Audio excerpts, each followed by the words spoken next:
This is the You Winning Life Podcast, your number one source for mastering a positive existence. Each episode will be interviewing exceptional people, giving you empowering insights, and guiding you to extraordinary outcomes. Learn from specialists in the worlds of integrative and natural wellness, spirituality, psychology, and entrepreneurship, so you too can be winning life. Now, here's your host, licensed marriage and family therapist, certified neuro-emotional technique practitioner, and certified entrepreneur coach, Jason Wasser.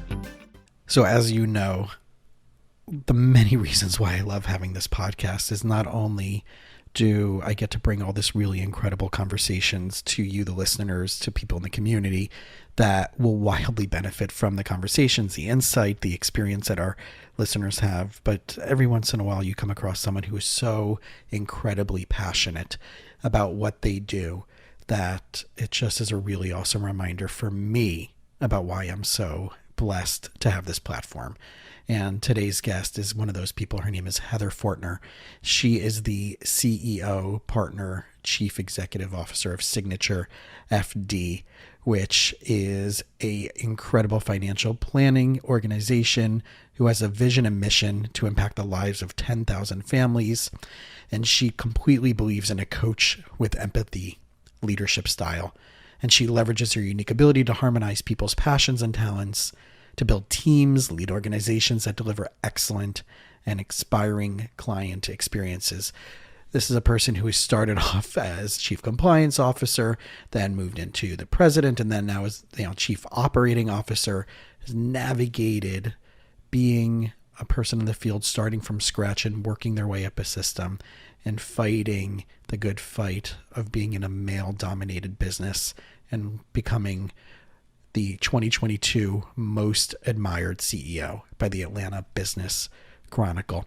She holds a bachelor's in finance from Kennesaw State University and a master's in Georgia State University, which we're going to talk about. I'm not going to ruin the surprise, but it's not in the field that you think. She's an investment advisor, and she is a graduate of the Schwab Executive Leadership Program and the G2 Institute. I cannot wait for you guys to hear this conversation. And as always, please do me a favor. If you haven't yet reached out to me, I would love to know who you are. If you're listening to this, I know there's tons and tons of people listening to the episodes every week. I would personally love for you to reach out to me. So simple.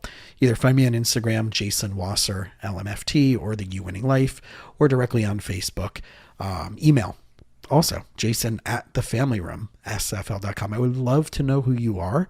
One of the things that we're actually starting to plan for maybe in the end of 2022 or early 2023 is a retreat.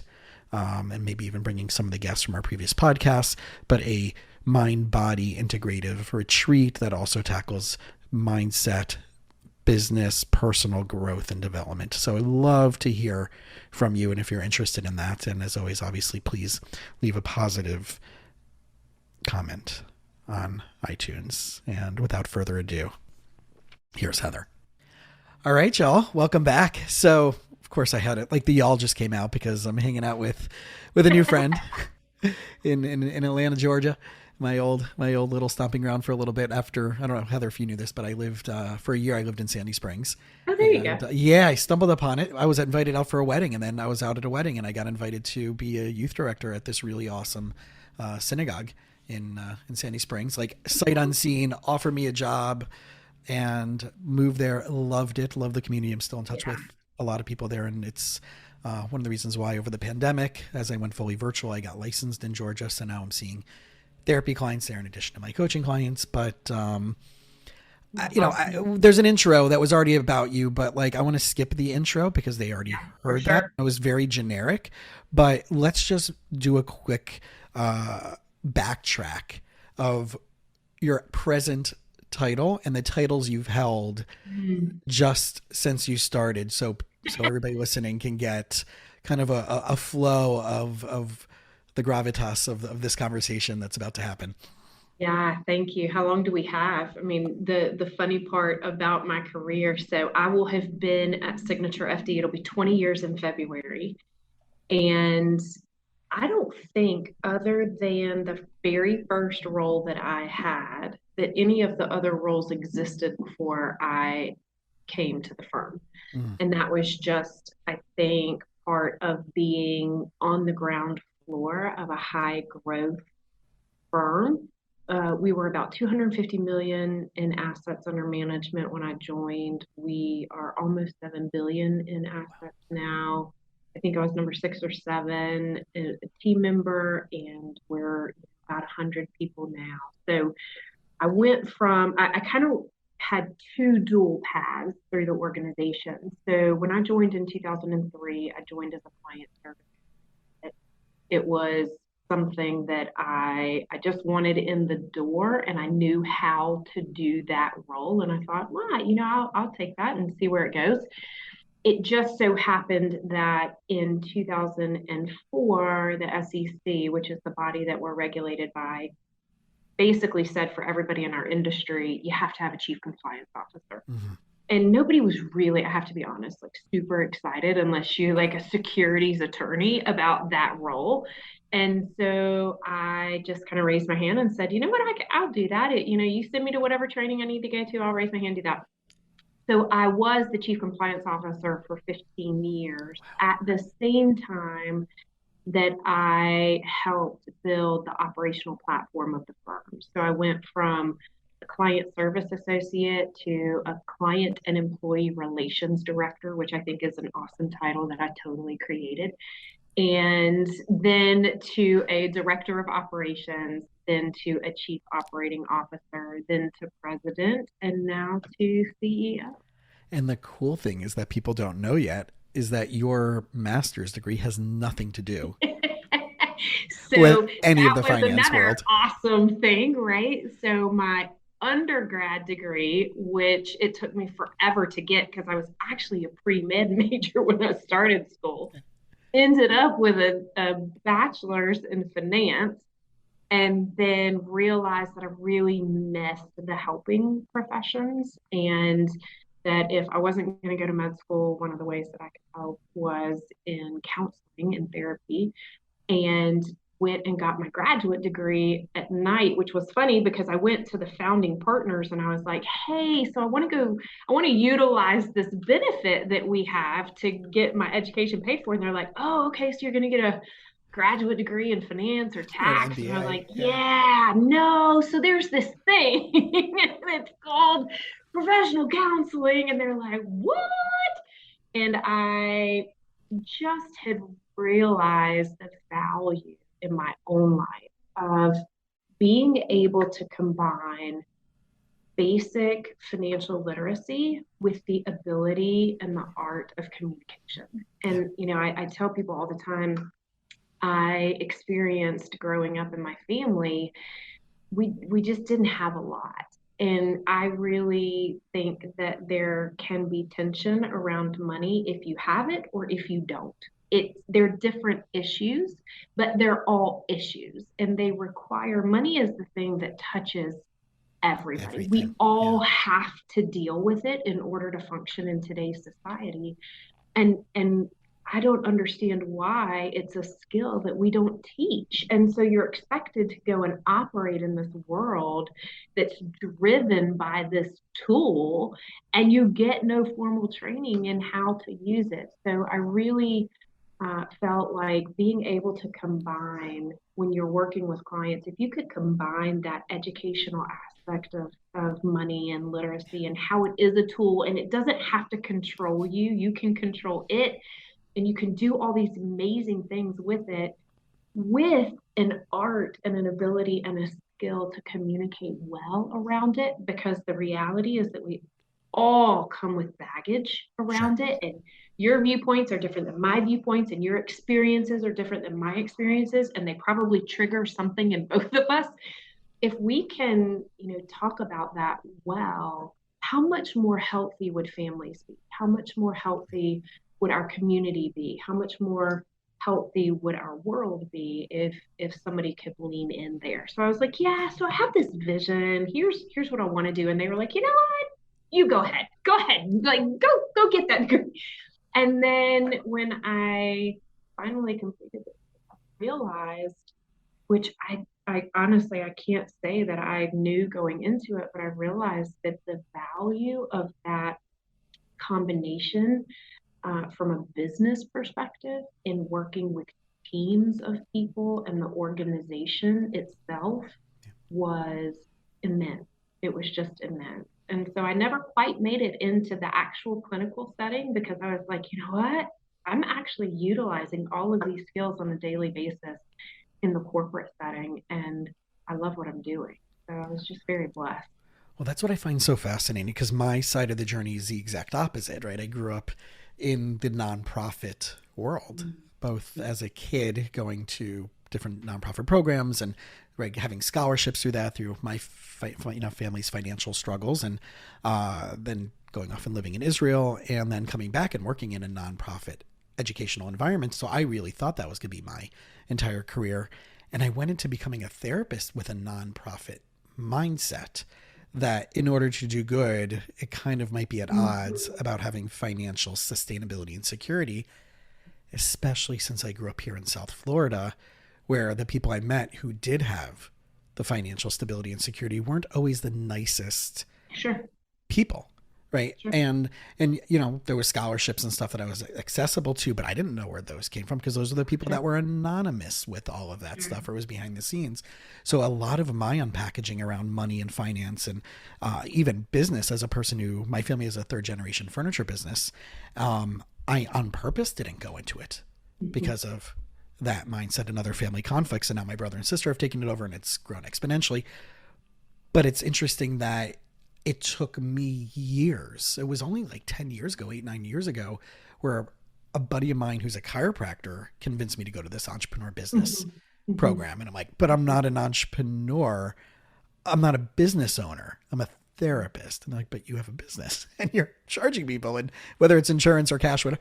So that whole mindset, I realize now years later, how embedded financial philosophies of lack, or I can't do this, or I can't charge this, or right, the struggle that a lot of helping professions have, that it's coming from a place of I can't be liquid, or I can't have asset management, and I can't have properties, and I'm seeing people just leave fields because they're struggling in one and have to go to entirely to a different one because they've never figured out the both and. So I'm wondering, like, there's this belief sometimes that we carry that being profitable is bad, you know, and that's not true, because the reality is that it requires profit to do good. And so there's so much to unpack in what you just said, but if you extrapolate out the belief that the label doesn't define you. Yeah. Like your experiences, they are a part of you, and they shape perspectives, and they shape beliefs, and they shape how you see things, but they do not have to define. And so, you know, I think that's just been one of the most powerful realizations that I've been blessed to come to over the course of my career, which is, you know, I was that girl that turned down a full scholarship because I didn't know any better, and I just didn't want to go to that school because I didn't like Atlanta, and you know, we didn't live here, and my dad had got transferred, and I didn't want to see all these people at the same school, and so I turned down a full ride. And then took 6 years to get through, you know, 3 other schools to get my degree that I was working to pay for at night. We came out with a ton of student debt that, you know, I didn't have to carry.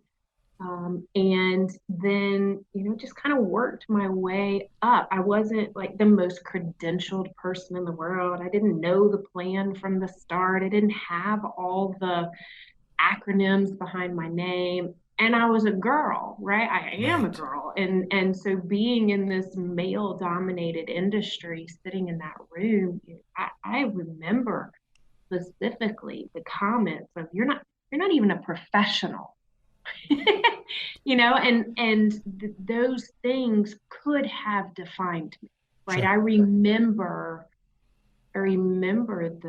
the feelings and the thoughts and the, oh my gosh, like I don't belong here. Like I don't even know how I got here. What am I going to do here? And the reality is that in those moments, you can either let other people's issues and other people's comments and other people's labels define you, or you can choose to define yourself. And that was for me just the freeing moment of realizing that my future, it was my responsibility. Mm-hmm. Do you And think it would have that been any opened up different? the world.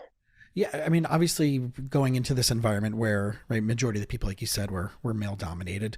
Do you think this is a regional thing as much as it is just like like 20 years ago, when you first started or so? Was that like, is that a Southern thing? Was this like just a global? I mean, we know the industry as a whole is very male dominated, but Yeah. do you think that there was extra things that being in the South or being, in, even though Atlanta is a major metro city with everything that, right, it's an amazing, amazing city. Do you think there was extra things that were tacked onto that because of where this was located, or do you Oh, think it would have been the sure. same anywhere else? I absolutely think that. I I still, to this day, even when I travel places, like people comment on my accent, and it's one of those things. Like I do think there's a stereotype of women in the South, and I do think that the good old boys club. I know it exists here. I'm sure it exists everywhere else too. It probably looks different, and it Mhm. probably manifests itself differently, but it is a thing. And there was real power for me. And I've spent a lot of time thinking about this specifically as we've thought about the diversity, equity, and inclusion conversation. Like there is a power in simply being able to acknowledge the truth that's in the room. Yeah. It doesn't mean that it has to be hateful, and it doesn't mean that it has to be unkind, or that it limits anything. But there is power in simply being able to acknowledge this is a thing.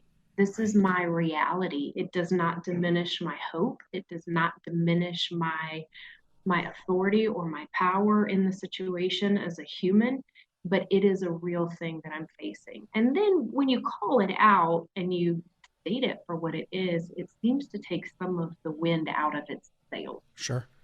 Well, what do you think some of the tools are? Because I see this, and I just had two very distinct conversations about this topic with a buddy of mine who is a partner in a major law firm, and a friend of mine who's a female rabbi.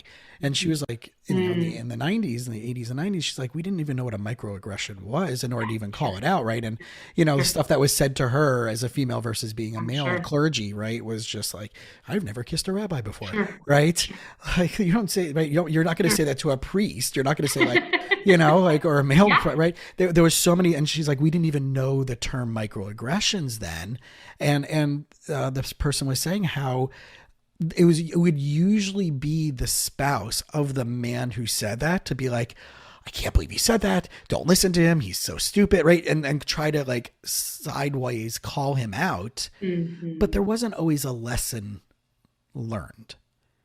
And when did you start noticing, like, whether it was people who were allies, whether it was, right, the DEI stuff, when did you start seeing people in your career, in your influence, starting to get it, to start actually not just like, okay, this is a thing, we need to do this because there's government regulation, or this is becoming the thing in the industry and we're going to roll our eyes at it and just put up with it. It's kind of like the harassment stuff of the 80s, right? And the 90s and today. I was about to say, Greatest hits radio. yeah. Yes, right. It's its own radio channel. The greatest hits of 80s, 90s, and today. Harassment doesn't stop. So, right, when did you see or notice, one, allyship? People not just like giving it like, okay, yeah, great, I'll tolerate it, but buying in. And two, like, when did you start seeing other people who maybe would have previously, I wouldn't say offenders, but maybe not even non-conscious offenders, be participating in it, like start to shift and change and move over to the proper side of doing things? Yeah. I think that's a great question. I think it was when I had the courage to address it for myself. Mm-hmm. It's like when you go to buy a car, right? You don't know that that model's out there until you decide you want that car. And then you see that car everywhere. And I recently wrote an article for Inc. that was about my experience specifically around racial injustice. And in 2020, I remember I literally just been named president of the organization, and I was moving. It was June 1st. We were moving our home in the middle of COVID. Literally, the movers were moving inboxes, and I got this text on my phone that was like, "Hey, you need to check your email." And I sat down on the stair, and it was like there were all these emails going back and forth in the organization about what our team members of color were experiencing here in Atlanta, because there were just, I mean, the racial tensions were off the chart high. Right. And after having moved through that experience of, oh my God, like this is going to be my responsibility to respond to and address, and I don't know what I'm doing. Like after there's that moment, you know, there was this time frame of processing what was happening, and the reality was that I was aware.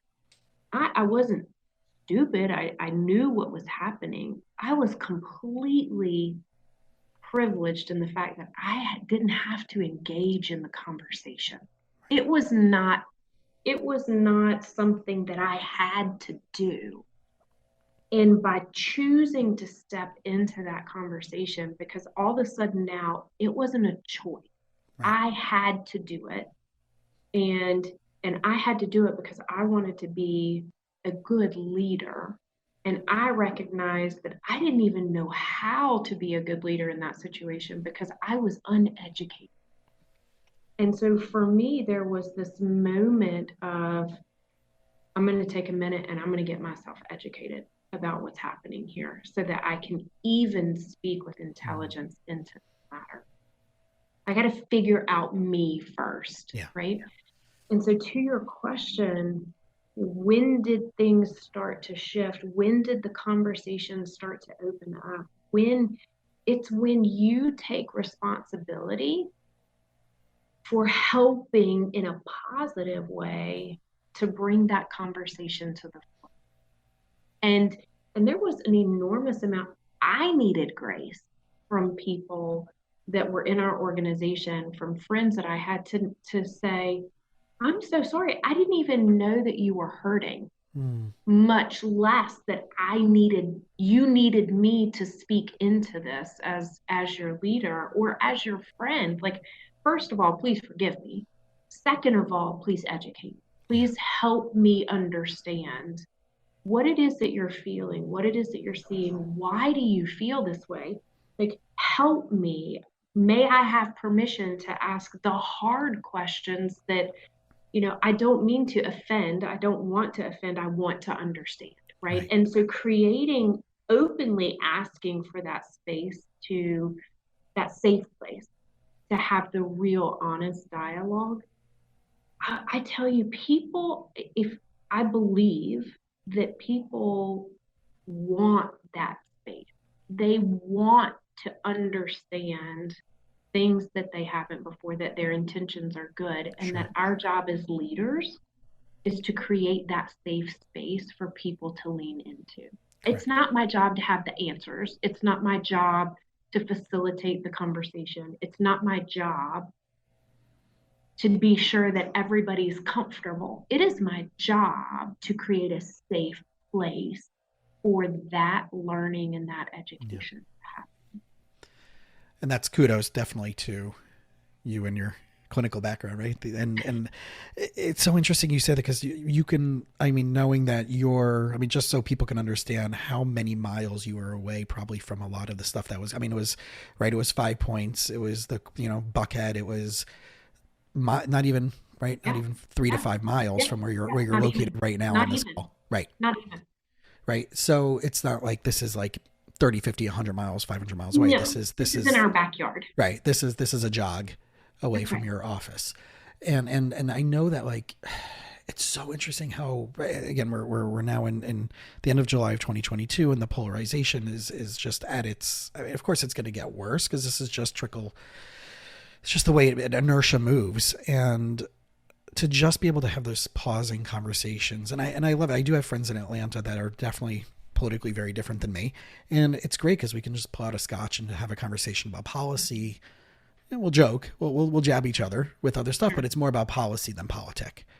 And when you can have those type of people in your life, it's great, even if you don't end up agreeing, but at least it's like, let me hear you. Let me try to understand. But I think like how do you, I mean, in corporate America, especially, it's, I mean, the diversity is growing, the diversity is getting there, but there's still that, obviously it's an exponential growth to what it used to be. But let me tell you why I think it mattered and why, for me, I felt the responsibility that this was a conversation we had to have. So, one, we're in the community. Like, this is our backyard, right? And I do believe that as citizens of the community, we all have a responsibility. I believe that whether it's the small microcosm of our organization, as good citizens of SignatureFD, we all have a responsibility. Culture is not driven by one person, right? It is all of us circling around our core values and holding each other accountable day to day to the adherence to those core values. And we have those very clearly outlined. But our brand promise is net worthwhile.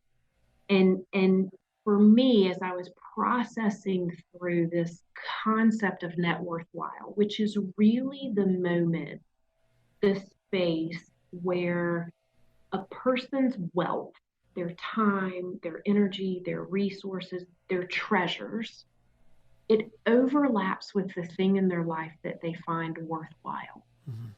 And in that sweet spot where you are mobilizing and integrating and activating your true wealth for the purpose of achieving and pursuing your personal worthwhile, those things that you find.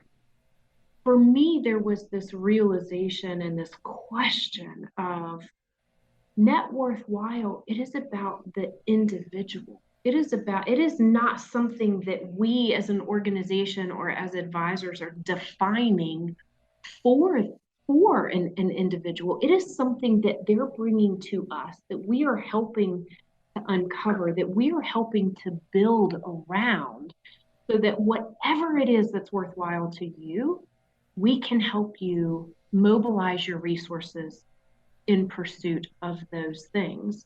And so to me, it was, how can we stand here and say that racial injustice doesn't matter, the conversation around this doesn't matter, or the conversation around microaggressions doesn't matter, or the conversation around inclusion in our organization doesn't matter? Because guess what? If we say it doesn't matter internally, then we will never live up to the brand promise that we want to deliver to our clients. And so guess what, team?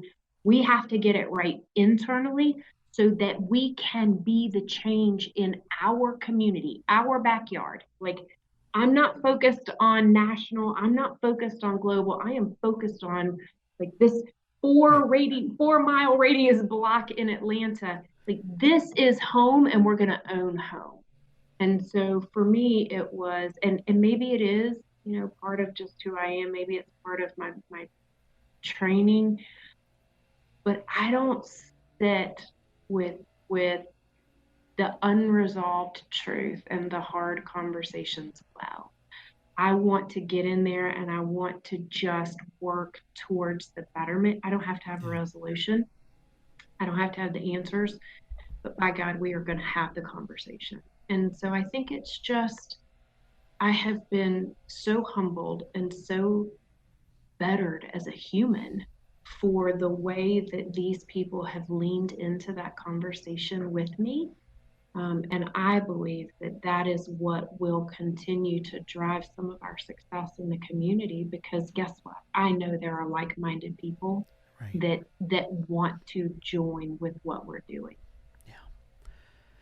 Well, if you underline everything you're saying as far as like role models at any level, whether it's business, non-business, corporate, non-corporate. It's the word leadership is embedded in everything. Every field, I think, is some level of leadership, right? If you're a small business owner, it's to, right, you have to make your money, but you want to like do something. You're providing a service for the community. And the idea of leadership being the core, I don't want to call it a core value, but it's a core pathway to helping people achieve what they need to achieve. It's a forgotten thing because we throw it out there. It's like, it's like the Lululemon. I feel bad. Everybody who listens to my episodes, they always hear me knocking on Lululemon as like just a generic term of like, you put on Lululemon pants and now you're a yogi. And I feel bad because I think it's a great company, but like, it's the first thing that comes to my head. But it's like, it's this generic term that we use. But what does it now mean? Like, 'cause now we're talking like, again, tying back into politics or talking into like, even in the therapy setting, it's like, what's my job?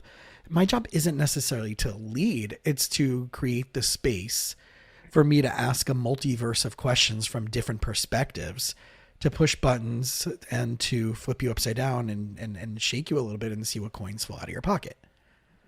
That's right. I like to call it relentless curiosity. Mm-hmm. It is this just pursuit of, man, I have all these questions.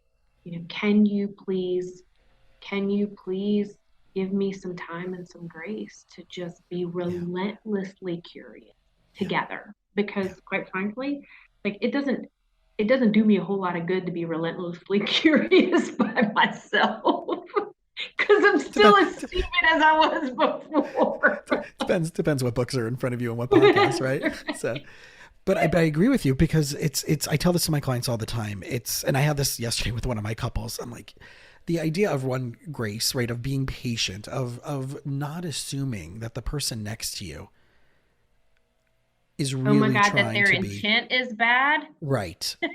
or that they're born. I mean, the whole idea of like, this original sin thing of like, they're, so therefore they're here to screw you up on purpose is a whole different philosophical conversation. But, I talk about that as a therapeutic paradigm of like, I get to joke, like I'm Jewish. We don't have original sin. So like, we don't look at things that way. Like, I mean, we have different type of guilt. So, but the idea of like this concept of like stepping into something with the perspective, and I really do break it into exactly what you said. You can either be a judge, jury, and executioner, or you can be an investigative reporter. Exactly right. And I will have conversation after conversation with my clients and just say, so which one of those two roles did you just come from with what you just said? And they laugh and they, oh, okay, crap, I just did that again. So right, it is muscle memory. It is getting unstuck from that because we do, our neurological brain is 4 times as likely to focus on negative than positive, right? That's survival instincts. But it is muscle memory training in the positive way too, to like, okay, I caught myself. Can we laugh about it? Can we be gentle? Can we give ourselves grace? And then flip the script and be like, so what I meant to say was, what I meant to ask was, and then I still find it over and over again. And I'm sure you've seen this where they'll do that and then they'll still go back into the default and you're still doing it this way, or, so. Of course. I think the super interesting part about all of that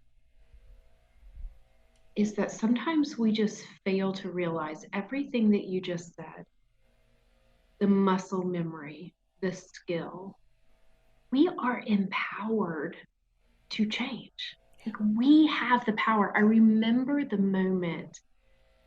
So I've been married before. I remember the moment it was just a bad situation and divorce that was not in my plan. I have to be super honest with you. There were 2 things that happened in my life that were not in the plan. 1 was to become a chief compliance officer, and 2 was to get divorced. Like those 2 things, they just never figured into the cards. But 2 of the best things ever happened. And in that moment, I remember when that decision, oh my God, the tears immediately turned off. I picked up my purse, I left the room, I went to my truck, and I thought, guess what? I have the power. Yeah. Right? Like, Heather, your life, how your life chooses to go from here, it is no one else's responsibility. Not one. There's a lot of crap in the rearview mirror. Like there is stuff that you couldn't control. There are situations that were not your fault. There were things that happened that you wish had not happened. You made a bunch of stupid choices. Like there's all that. You can't play that country song backwards right now. Right? Like you just can't. I mean, and I was sitting in the truck. Let's be real. I'm driving a truck at this point in my life. Well, that already told me why you were going to succeed, because it wasn't like I got in my car. I got in my truck. No, I got in the truck, and it was one of those moments. I mean, it was a defining moment of my life where it was, girl, from here on out, have no regret. If I screw it up, at least it's going to be my screw up. If I don't get it right, if I do get it right, if I, whatever it is, good, bad, indifferent, ugly, whatever, I am empowered to have the responsibility for myself. I can't control anybody else, but what I can control is myself. And I tell my 5-year-old daughter that all the time. I'm like, hey girl, you're the boss of you. Like all these choices that you get to make, you're the boss of you. You get to decide. I can't do that for you, but there are consequences either way. 100%. There are good consequences. There are bad consequences. And so I just in that moment leaned into, I'm going to own my future. Good, bad, ugly, pretty, whatever it is, I will live with no regret. And so bringing that mentality and that lesson into this space where I want every other human that I come into contact with to feel that same empowerment. To recognize that you want change to happen in your community. You want your business to be successful. You want to make a change, and guess what? It's okay. You can do it. Now, it's going to take a quality network around you. It's going to take good coaches and good therapists and good network and good friends and good partners and good all of these things that you need to be intentional about building around yourself. But man, the choices that we have in this country that other countries don't have, like, don't lose sight of that. Correct. The theme that you just talked about, I've been talking about a lot with my clients, is we don't have to make the things that are so difficult in our lives so difficult. No, we don't. Right? There is elegant simplicity. And it is a beautiful thing. One of my favorite quotes that I got from my coach is the Oliver Wendell Holmes quote, which is, it goes, basically it's in paraphrase, it's right. Have a life of simplicity on the far side of complexity. Right. But it's like, right. I wouldn't give a fig for complexity on the far side of simplicity, but I give my entire life for simplicity on the far side of complexity. And every problem that we have, every struggle that we have, every challenge we have, there's 14 different ways that can be solved way easier. Exactly. Because, right, exactly to the reasons you said. Find your resources, find your tools, find your team. I have one of my clients who's into the entrepreneur space, and really cool, just really incredible journey over the last couple of years since we've been working together. And I know that through our journey, like we started resourcing instead of like him having to hire all these people. I'm like, well, let's just find 3 or 4 people in different worlds on podcasts and YouTube videos. And now anytime we have an issue that we need to solve, we assemble his dream team, his board of directors, right? Whether it's Oprah or Brene Brown or Tony Robbins or anybody like, Gary Vee or whoever, right? Yeah. And I we just do like a roll call. Okay. So what would Brene Brown say to you right now? Man, I just need to be compassionate and be more vulnerable. She's amazing, by the way. Right. I know. So she's like my hero, by the way. She's a lot of people's spirit animal these days, and there need to be more people's spirit animal. So, right. But that costs nothing except an investment into creating. You didn't have to go to conferences and buy 1,000 books and do training programs and masterminds, and it's committing your time, effort, and energy to and I really love, that's why this podcast has evolved into the 4 platforms of what I think people need for a successful life, which is the psychology side, integrative and alternative medicine, mind, with mind body stuff, right? Spirituality as it means to the person, however that shows up, and the lens of entrepreneurship. That's it, right? You master those 4 areas, you're going to have a pretty darn good life.